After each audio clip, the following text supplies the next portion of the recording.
All right, guys, good morning. We are on lesson 11, page 85. Right here it says 85, so we're on page 85. Again, this is a lesson. I encourage you to keep taking notes so you have them, so you have some helpful hints for the warm-ups, quizzes, tests, all coming up. So if you look, you'll see some new terms here: prisms, pyramids, and polyhedron. Okay, prisms, we're going to talk about that, and pyramids right here, polyhedral, just means many shapes. So usually a lot of faces would be considered poly, just means many. So it says describe each shape as precisely as you can.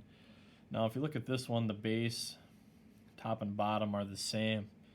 So when the base and the top and bottom are the same, we're just going to call that a prism. And then you name it based on the base. Okay, the base here is a triangular prism. Now if you notice, that base goes the same all the way through. When I cut it or make a cross section, we'll find out in a little bit, it would all look like a triangle if I would cut that or slice it parallel to the bases. So the top and bottom are the same. The top and bottom are a triangle. So we're going to call it a triangular prism. Second image. Okay, now the top and bottom do not look the same. So we name it again by the base, so it's going to be a rectangular. Rectangular, because it's a rectangle. And notice it ends in lar, ular. Okay, rectangular, and then it comes to a point. That is what a pyramid is. So prism, top and bottom look the same throughout. Pyramid all comes to a point. Now if you look at this one, okay, again, if I would cut this guy cross section, I'd still get the size of the base here all the way through that. It would be just different sizes, but I would still get a rectangle.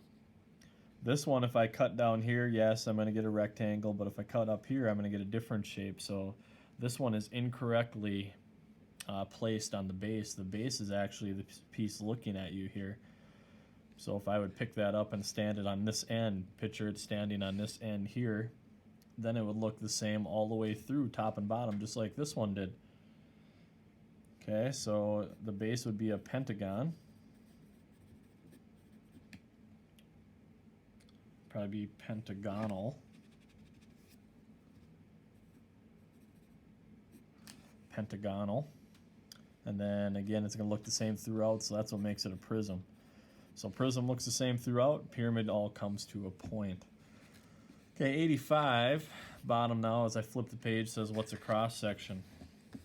Okay, so here I have a rectangular prism and a pyramid with the same base and the same height. So the bases start the same. They both have the same height. Number one, think about slicing each solid parallel to the bases. So parallel would mean, you're cutting it the same way the bases face. Halfway up, what shape would each cross section be? Okay, so if I would cut this one, just think about a box or a cube of some sort, and you cut it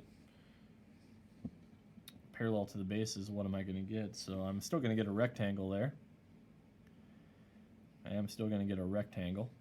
And the size of the base is going to be exactly the same because this looks the same all the way through. It's a prism, okay? It would be a rectangular prism again. So the base here would still be a rectangle, and it would be 2 centimeters by 4 centimeters. Okay, how about this one now? I'm cutting it again parallel, so aligned with the bases there, and I'm still going to get the rectangle. But do you think it's going to be the same size as the bottom? Hopefully you realize it's going to be smaller than the base. It's getting smaller as you go up to the point, to the top of the pyramid. Okay, so what's the same, what's different? Same as they're both rectangles. This one will be the same as the base. This one will be smaller than the base. Number two, think about slicing each solid parallel to its base near the top. What would the cross section be? So now if I go near the top, how is that going to differ? This one's still going to be the same rectangle, same exact size. Okay, 2 centimeters by 4 centimeters. As I go up closer to the top, yes, I'm still going to get a rectangle. but it's going to be even smaller the closer I get to the top. Smaller and smaller the closer I get to the top of the pyramid. Okay, it says describe the cross section that would result from slicing each solid perpendicular to its base. Okay, so we should always get the same size or same shape as its base. The only difference is if it's a prism, it's going to be the exact same size. It's always going to be 2 by 4 no matter how I slice it. This one is going to be smaller and smaller as I go to the top of the pyramid. Okay, 11.3, we can't do that because you don't have the cards, so we're going to skip that and go to 11.4. Okay, it says draw and describe each cross section. So here's a picture of a rectangular prism. Again, it looks the same throughout. Top and bottom are the same. That's what makes it a prism, and it's 4 by 2 by 3. Okay, letter A. A plane cuts the prism parallel to the base, to the bottom and top faces. So you can see here's a slice, and the blue part is where your slice would go through the figure. Okay, so what kind of shape do we have there? Again, we should have a rectangle. You can see it's a rectangle there. Now, what are the side lengths of that rectangle? Okay, it's going to be the same as the bottom, so it should be 4 units and 2 units.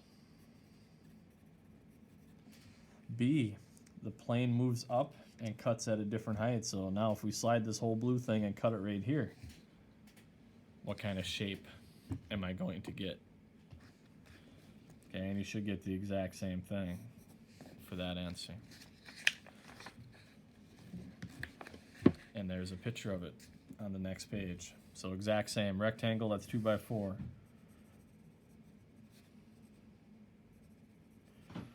Okay, still a rectangle. Okay, plane cuts vertically. So it's going from the down now. You're slicing straight down and you're cutting it diagonally. Okay, so what are the dimensions of that? Well, it looks like I'm going to get a rectangle again. This side I should know, okay, because I knew at the beginning that I had a height of 3 units. This part I do not know, because I do not know what this side was. I'm just going to say diagonal of the base. Okay, so this is the diagonal of the base of the original shape. Okay, number 2, a square pyramid. Has a base that's 4 by 4, so at the beginning here it's 4 units by 4 units. Height is also 4 units. Plane cuts parallel to the base, so you can see this blue cut going across there. What kind of shape do I have there? Well, it's going to be a square. Might say why, because I started with a square. All I know it's going to be smaller than 4 by 4. Because it's a pyramid. And it's going to get smaller as I go to the top. B, cutting vertically again here. So you can see what kind of shape I'm going to get there. Hopefully you see that it is a triangle. And we could be more specific and call it an isosceles triangle because these two should be the exact same. Okay, base. Well, I know the distance across is going to be the same as I started with here, so the base is 4. And the height is 4, because it told me that at the beginning. Okay, question 3. Starting with the cube. Okay, so this would be a square prism. Plane is cutting off the corner of the cube, so instead of going straight vertically or straight horizontally, it's going at an angle. So right now every side is 4 on my base. And what kind of shape do I get there? You can kind of see it in the blue, hopefully. That is a triangle. And I can't really figure out any of the dimensions. Okay, the plane moves farther from the corner and makes a cut through the middle of the cube. So again, look at the blue cube, or the blue cut through the cube. What kind of shape do I have there? Well, let's check. We got 1, 2, 3, 4, 5, 6. What's the name of a shape that has 6 sides? And that should be a hexagon. Okay, one term here also about a cross section. It says when we slice a three-dimensional object, we expose a new face that are two-dimensional. A two-dimensional face is called a cross section. Many different cross sections are possible when slicing the same three-dimensional object. So it looks like they have some sort of a pepper here. And I could cut it horizontally or vertically. If I cut it horizontally, this is the cross sections you're going to get. If you cut it vertically straight down, that's what you're going to get. And then it kind of shows you, looks like they put some ink on them and showed you what the exact outside edge would look like as far as a shape. So that is it for today. Your homework is 6 questions the way it looks. Nope, 5 questions. Page 92, 93, and 94. That is it for today. Again, make sure you're keeping track of your homework, fixing all the mistakes, and asking questions anytime you have it over Zoom or on the discussion board. All right, take care, guys, and we will talk to you soon. Stay safe.